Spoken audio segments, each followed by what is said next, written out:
ਜੇ ਪੰਜਾਬੀ ਸਕੂਲਾਂ 'ਚ ਪੜ੍ਹਾਈ ਤਰੱਕੀ ਰੁਕ ਜਾਣੀ, ਤਰੱਕੀ ਰੁਕੀ ਹੈ ਯਾਰ, ਸਾਡੀ ਤਰੱਕੀ ਰੁਕੀ ਹੈ।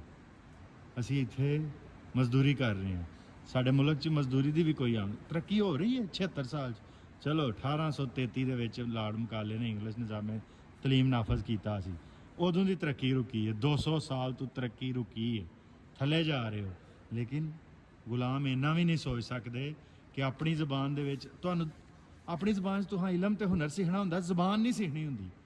ਆਪਣੀ ਜ਼ਬਾਨ ਤੁਸੀਂ ਮਤਲਬ ਪੰਜਾਬੀ ਹੈ ਨਾ, ਅਸੀਂ 1 ਸਾਲ ਦੀ ਉਮਰ 'ਚ ਬੋਲਣੀ ਸ਼ੁਰੂ ਕਰਤੀ ਸੀ, ਥੋੜ੍ਹੇ ਲਫ਼ਜ਼ ਬੋਲੇ, 2 'ਚ ਹੀ 3 'ਚ ਹੀ ਪੰਜਾਬੀ ਫਰ ਬੋਲਣੀ ਸ਼ੁਰੂ ਕਰਤੀ।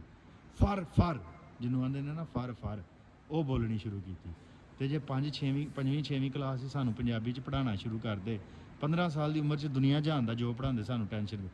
ਦੂਜੀ ਜ਼ਬਾਨ ਦੇ ਵਿੱਚ ਤੁਸੀਂ ਇਲਮ ਹੁਨਰ ਨਹੀਂ ਸਿੱਖਦੇ, ਉਹ ਜ਼ਬਾਨ ਸਿੱਖਣ 'ਚ ਲਾ ਦਿੰਦੇ ਹੋ। ਤੁਹਾਨੂੰ ਇੰਨੀ ਗੱਲ ਨਹੀਂ ਸਮਝ ਆਉਂਦੀ ਕਿ 36 ਸਾਲ ਹੋ ਗਏ ਨੇ ਮੈਂ ਇੰਗਲਿਸ਼ ਨਹੀਂ ਬੋਲ ਸਕਦਾ।